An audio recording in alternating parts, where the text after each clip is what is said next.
I've always found solace in the strange, in the eerie quiet of the night. Tonight, though, as I sit by the flickering fire, the shadows seem too intent, too eager. They twist and dance, but not with the innocence of mere fire play. No, there is something amiss. Something that tugs at the edges of my sanity, whispering. The house is old, forgotten by time and, seemingly, by the warmth of human touch. It stands at the edge of the woods, where the trees are so dense, they appear almost black, even under the noon sun. I came here to escape the bustle of the city, to find peace and solitude. Instead, I found the diary, its pages yellowed and handwriting faded. As I read the first entry, dated back to 1912, the wind howled, a lament through the eaves. I fear this house, it read, for it is not empty as one would presume. My breath caught, the hair on my neck bristling. I turned the page, eager and apprehensive. I hear footsteps, soft, barely audible, as if someone is trying not to be heard. The words blurred as the fire crackled, a log settling deeper into the ashes. They come closer every night, the entry continued, and I dare not look to see what lurks behind me. That was the first night. Now, on my third, the reality of those words claws at my mind. I, too, have heard the footsteps, faint, as though someone were padding barefoot across the wooden floorboards. They stopped just outside the door of the room I've claimed as my own. Tonight, I resolve to confront whatever haunts these halls. The fire, now merely embers, offers little comfort. I rise, the floorboards cold under my feet. The house groans, as if burdened by a great weight, or perhaps a great sorrow. I walk to the door, hand trembling as I reach for the knob. It turns with a creak, louder than expected. The hallway is bathed in moonlight, streaming through a crack in the ceiling. Dust motes dance in the silvery beam, and for a moment, it's merely an old house. Then I see it, at the far end of the hall, a figure, shadowed and indistinct. My heart races, pounding against my ribs like a frantic drum. The figure stands still, as if observing me. I step forward, my own curiosity a force I cannot deny. Each step feels like an eternity, the floor whispering under my feet. As I draw closer, the figure becomes clearer, its features eerily familiar. It's a woman, her dress from another era, her eyes hollow pools of despair. "Who are you?" I manage to whisper, my voice cracking. She does not speak, but she points, her finger directed at the floorboards beneath her feet. I follow her gesture, my gaze dropping to the wood, which seems perfectly ordinary. I look up to question her, but she's vanished, as if she were never there at all. Confused, I kneel, my fingers tracing the lines of the wood, searching for something, anything. The floor is cold, unyielding, but then I feel it, a slight depression, a hidden catch. With a press, a section of the flooring gives way, revealing a small cavity. Inside, there is a book, much like the diary, but older, its cover leather cracked and worn. I retrieve it, the weight of history heavy in my hands. The wind outside picks up, a mournful wail that seems almost human. I open the book, the pages stiff with age. The first entry sends a chill down my spine, "Beware, for this house guards its secrets with a dark appetite. The fire has long since died, the room now a cavern of shadows. I should relight it, I think, but I cannot tear my eyes away from the book. The entries detail a tale of loss and darkness, of a family torn apart by a malevolent force, hungry for the living. Hours pass, the night deepens, and the temperature drops. My breath fogs in the air, a visible testament to the cold that has seeped into the bones of the house. I hear it again, the soft, tentative footsteps, but now they are inside the room with me. Turning slowly, I brace myself for the sight of the ghostly woman, but there is nothing.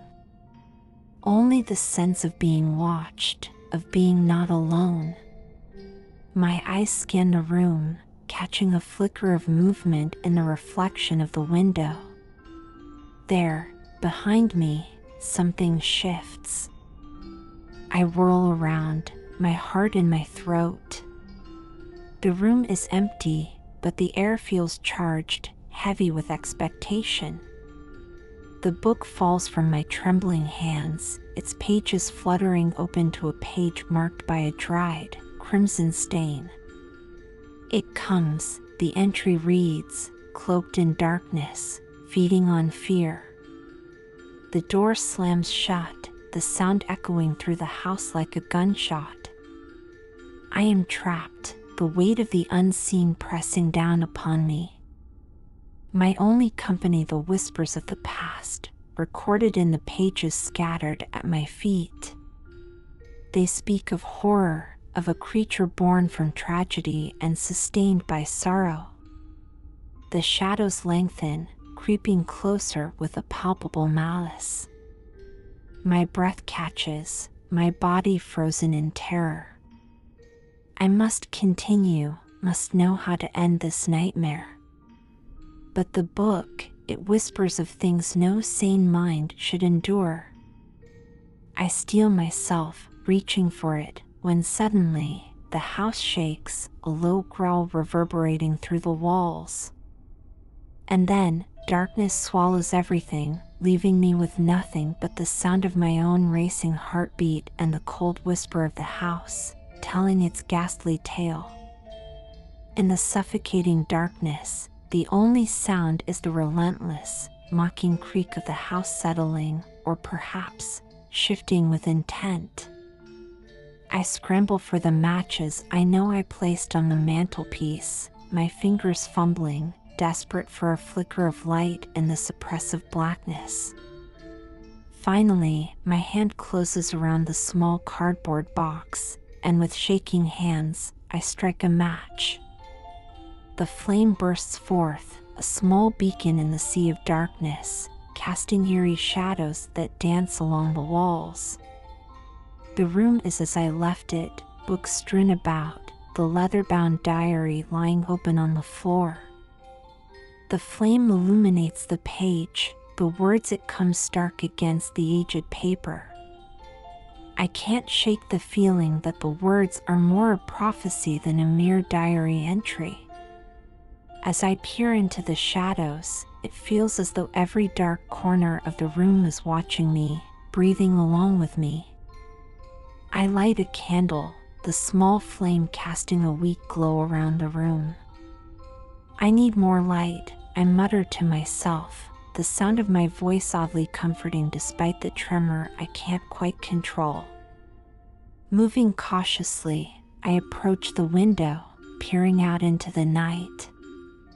The moon is hidden behind thick clouds, and the woods surrounding the house seem to press in closer, as if they too are alive, sentient, and hungry. Suddenly, a chill runs down my spine, the kind of chill that tells you you're not alone. I whirl around, candle in hand. Who's there? I call out, my voice stronger now, tinged with fear but also defiance. There's no answer, only the soft, mocking echo of my own voice bouncing off the walls. I turn back to the diary, intent on uncovering more about this malevolent presence. The next entry is dated just a day later. It has grown bolder. It reads, "The darkness is no longer confined to the night. It creeps into the daylight, into our thoughts, our dreams." I shudder, the words too close to what I have experienced since my arrival. The floorboards above me creak loudly, and I freeze, candle held aloft.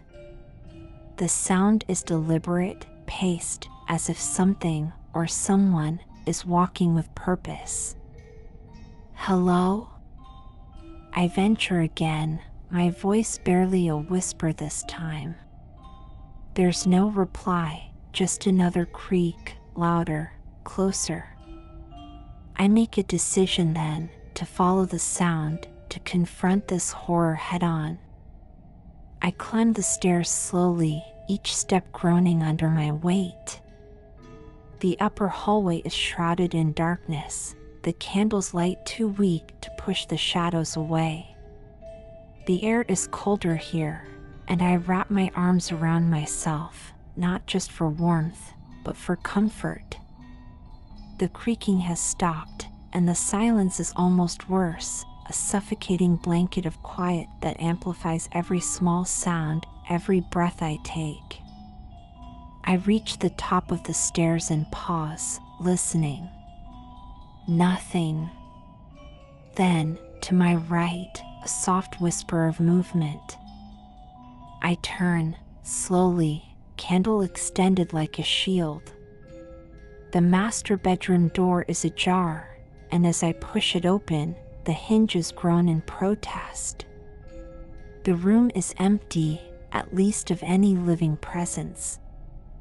But the air is thick, charged with a palpable sense of dread.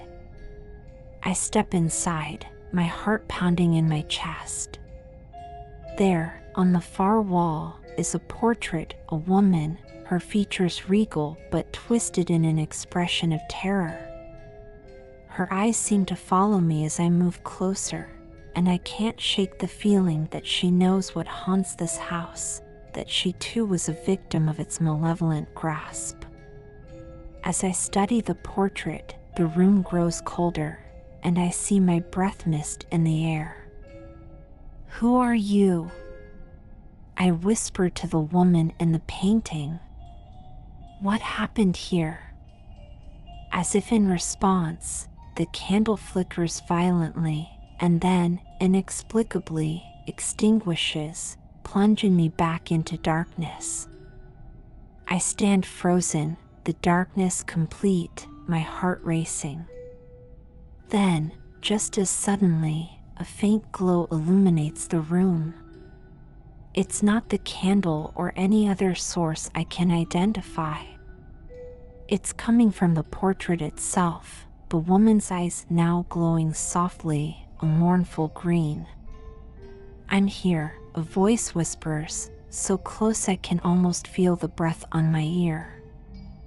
"I've always been here." The voice is sorrowful, filled with an ache that crosses the boundaries of time.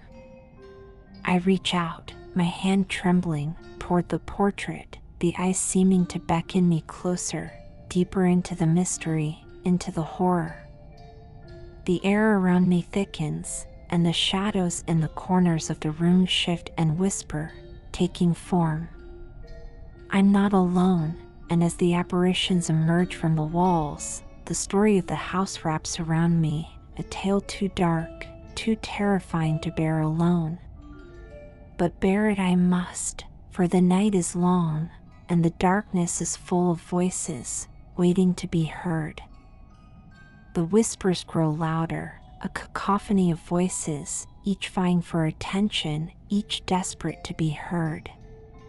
The room spins with their desperation, and I find myself caught in a storm of spectral turmoil. These apparitions, shadows of the past, flicker in and out of existence, their forms nebulous and their faces contorted in expressions of fear and sorrow. What do you want from me? I shout into the darkness, my voice bold yet trembling with a deep, unsettling fear. No clear answer comes, only the escalation of their whispers into a chilling wail. It's as if the very walls of the house weep with grief. The air grows colder still, my breath a visible puff of white in the ghostly light emanating from the portrait. The eyes of the woman in the painting, glowing with a sorrowful green, seem to pierce through me, seeing into the very depths of my soul. I step back, the floorboards creaking ominously under my feet. The candle, previously extinguished, flickers to life on its own, casting an eerie, pulsating glow.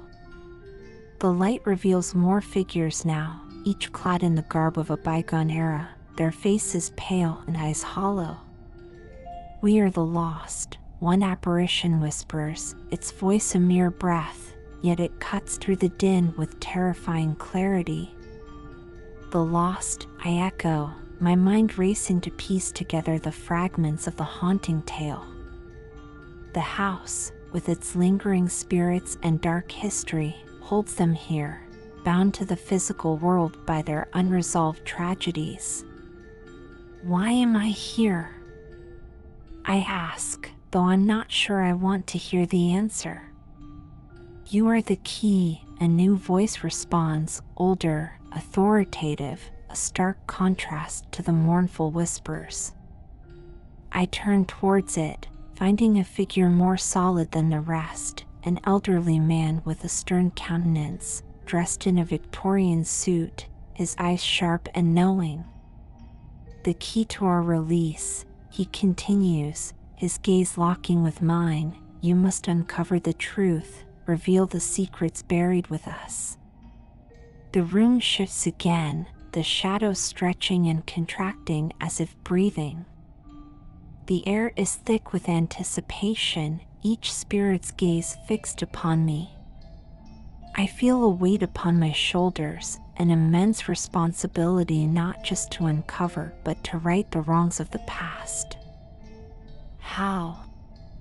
The word escapes my lips, a plea for guidance in this nightmarish labyrinth of sorrow and darkness. Through the book, the old man points to the leather-bound volume I had dropped in my fright.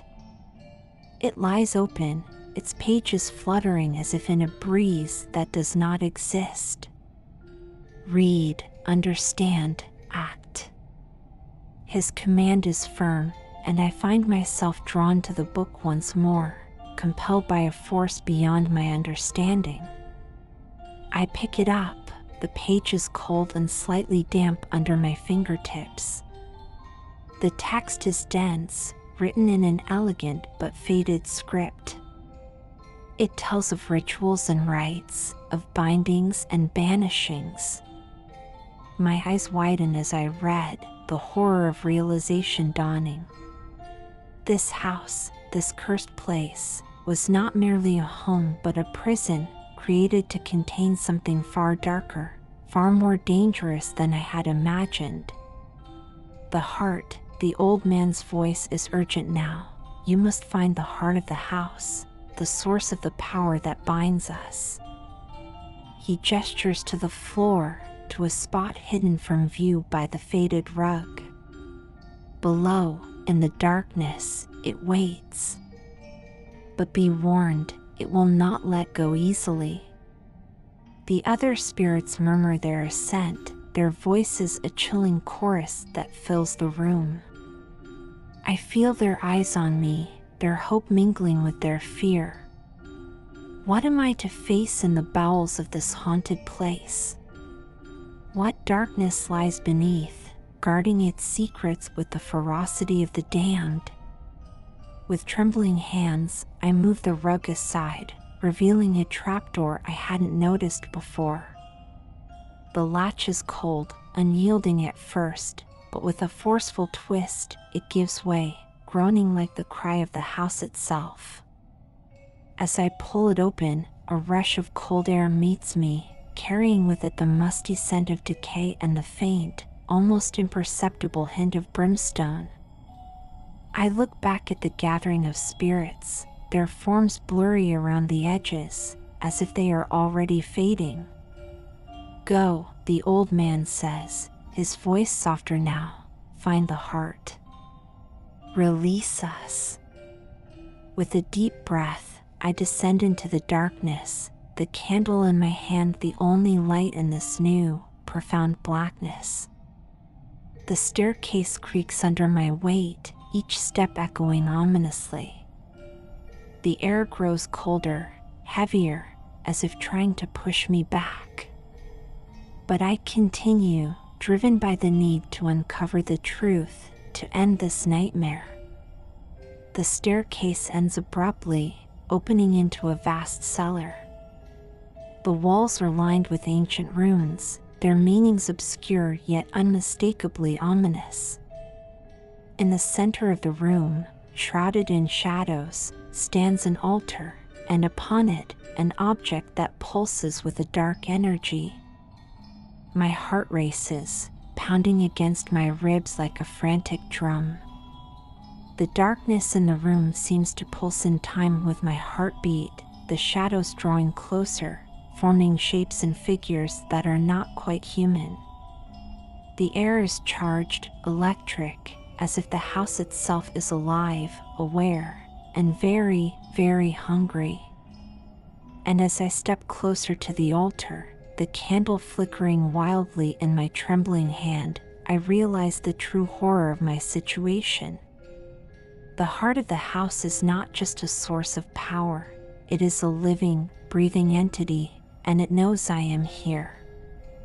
It waits for me, in the darkness, hungry for the light I carry.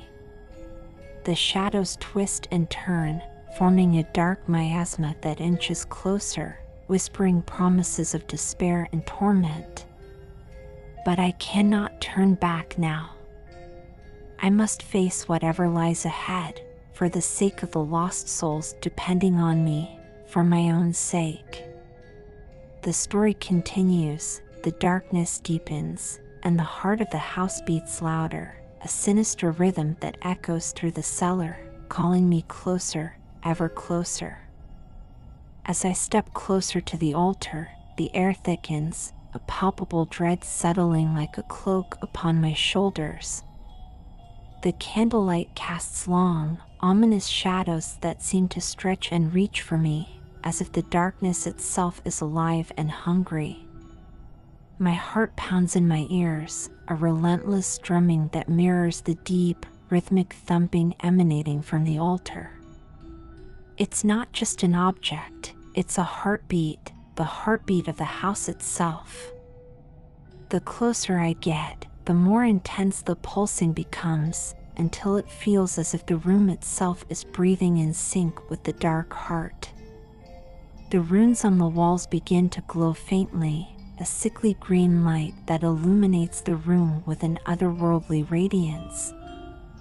I can feel the energy pulsing in the air, a force so strong it almost knocks me off my feet. "You can end this," a voice whispers, so close it sends chills down my spine. It's the old man's voice, urging me on. "Release us all." His words echo in the cramped space, a mantra against the rising tide of darkness. I reach the altar, the source of the house's curse palpable before me. The object on the altar is a large, blackened heart, not of flesh, but of something else, something ancient and evil. It throbs with a wicked life, its surface slick and pulsing. To destroy the heart is to free the spirits, to end the haunting and the horror. But how? The whispers of the spirits swirl around me, desperate and urgent. I remember the book, the rituals it spoke of, the bindings and the banishings. With trembling hands, I pull it from my pocket, the pages flipping open as if guided by unseen hands. There, marked by a smear of age-old blood, is the ritual. I read aloud, my voice steady despite the fear that grips me. The words are strange, ancient, twisting my tongue as I speak them. The room shakes, the earth beneath the house groaning as if in pain. The heart on the altar beats faster, its pulsing now frantic as it senses its end. As I chant the final words, the heart glows red hot, then begins to crack, fissures spreading across its surface. A scream fills the air, a sound so terrible it threatens to shatter my soul. It's the house, the heart, the entity itself, crying out in rage and pain. Then, as quickly as it began, it stops. The heart crumbles into dust, the glow fades, and the runes on the walls go dark. The oppressive energy that filled the room dissipates, leaving behind a heavy silence. I collapse to the ground, exhausted, the book falling from my hands. The air is clearer now, lighter. I can breathe easily for the first time since entering the house. As my breathing steadies, I notice the spirits, the lost souls, appearing once more. But now, their expressions are peaceful, grateful. One by one, they nod to me, smiles of relief and release gracing their ethereal faces, before they fade away, their forms dissolving into motes of light that drift upward and disappear. The old man is the last to go. He approaches, his form more solid now, less shadowy. "Thank you," he says, his voice no longer just a whisper but a clear, warm tone. "You have freed us." He reaches out, his hand ghostly but somehow still warm, and touches my shoulder. Then, he too fades, his smile lingering in the air a moment longer than he does. I rise, the book in hand, and look around the now silent cellar. The malevolence is gone, replaced by a sense of peace. I make my way back up the stairs, the house quiet, almost thankful. As I step outside, the first light of dawn touches the horizon. The woods no longer seem menacing but merely a part of the waking world. I take a deep breath, filling my lungs with the cool morning air. The nightmare is over, the spirits are at rest, and the house, finally, is just a house. As I walk away, the sun rising behind me, I feel a weight lifted. I have faced the darkness and prevailed. The story of the house is over, but mine continues. As the distance grows, I glance back once more, the house now nothing more than a part of the landscape, silent and serene under the morning sky. The horror is over, and I am free.